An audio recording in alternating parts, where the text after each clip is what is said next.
Hoje a gente vai mergulhar no Fundo de Crédito Imobiliário da RBR, o RBRY11. Bora destrinchar o relatório gerencial dele para sacar o que está rolando com a performance e a estratégia do fundo. Olha só, a gente está com os dados de setembro de 2025 em mãos, que a gestão liberou agora em outubro. Então, com tudo na mesa, vão direto para os números. E para começar com o que todo mundo quer saber, o fundo pagou R$ 1,25 por cota. Isso foi referente ao resultado de setembro. Esse valor, gente, dá um dividend yield anualizado de 16,75%. Isso, claro, com base no preço da cota lá no fim do mês.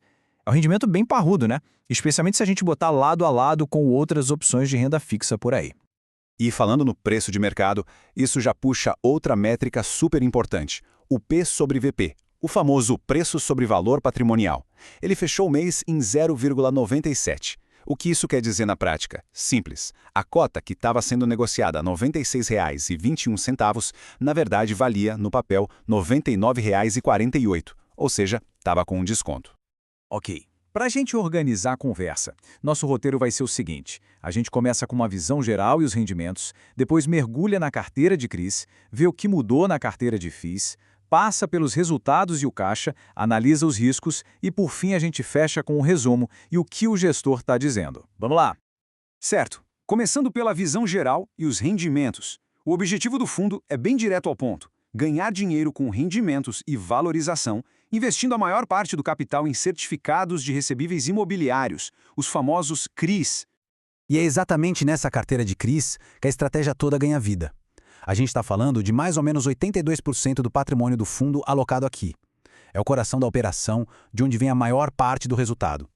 Agora, se liga nesse ponto que é crucial para entender o fundo. A carteira é quase toda, 98% para ser exato, indexada ao CDI. Na prática, o que isso significa? Que os rendimentos do fundo dançam conforme a música da taxa Selic. Se a Selic sobe, ele tende a render mais. Se cai, o rendimento acompanha. Sobra só uma lasquinha de 2% da carteira exposta à inflação, seja IPCA ou IGPM. Beleza, mas e o prêmio por esse risco? É aí que entram os spreads. O spread é aquela gordurinha, a taxa a mais que o fundo consegue em cima do indexador. Na parte de CDI, a carteira rende, em média, CDI mais 4,39% ao ano. Já naquela pequena parte de IPCA, o spread é bem maior, 10,24%.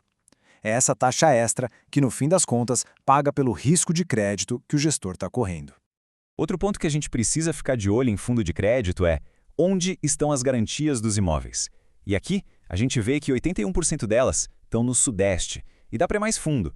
40% de todas as garantias do fundo estão no estado de São Paulo. E, pasmem, 75% disso está na capital, em áreas super nobres como Faria Lima e Jardins. Isso acende um alerta para uma concentração geográfica bem relevante, né? Opa, o relatório falou em CRI Sênior, mas que bicho é esse? Vamos entender rapidinho. Pensa numa fila de pagamento. Numa operação de crédito bem estruturada, quem está na tranche sênior é o primeiro da fila. Recebe antes de todo mundo, por isso é a parte com menor risco. Depois vem as outras, como a mezanino e a subordinada, que ficam mais para o fim da fila e, consequentemente, têm mais risco. Mudando de assunto um pouco, vamos dar uma olhada no que o gestor andou comprando e vendendo esse mês e também como está aquela parte da carteira que investe em outros fundos imobiliários. Então, em setembro, a gente viu duas jogadas principais. Primeiro, o fundo botou 14 milhões de reais no CRI Embraid Alaia. É um ativo que paga CDI mais 4% ao ano. E na outra ponta, o gestor se desfez completamente da posição que tinha no Crisilicred Sênior, levantando 6,7 milhões de reais com a venda. E não é só de CRI que vive o fundo, não. Ele tem uma carteira tática, que investe em outros FIIs, e isso representa uns 16% do patrimônio total. As três maiores fatias desse bolo estão no caso a ASP, no RBR Crédito Pulverizado e no RBR Rendimento High Grade. A ideia aqui é diversificar e pegar umas oportunidades que talvez não apareçam direto no mundo dos CRIs. Bom, agora vamos para a parte que mostra se a conta fechou no azul. Vamos ver os resultados e o fluxo financeiro de setembro para entender de onde veio e para onde foi o dinheiro. Olhando o fluxo do mês, o que a gente tem é o seguinte: entrou de receita total, principalmente com juros dos CRIs e dividendos dos FIIs, 18,7 milhões de reais. Do outro lado, saíram 1,3 milhão em despesas. Fazendo a conta, sobrou um lucro líquido de quase 18 milhões. Desse bolo todo, o fundo distribuiu perto de 16 milhões. E esse gráfico aqui deixa a estratégia de distribuição bem clara. O fundo gerou um resultado de 17,96 milhões, mas na hora de distribuir, pagou 15,96 milhões. Essa diferença de uns 2 milhões de reais não sumiu. Ela foi guardada, virou reserva. Essa grana que ficou no caixa fez a reserva acumulada do fundo crescer. No final de setembro, já tinha um total de 27 centavos guardados por cota. É um colchão de segurança que pode ser usado lá na frente para completar os dividendos e manter os pagamentos mais estáveis. Ok, vamos falar de um assunto sério agora: riscos e a estrutura da carteira. É super importante a gente entender o quão seguro ou não é esse portfólio.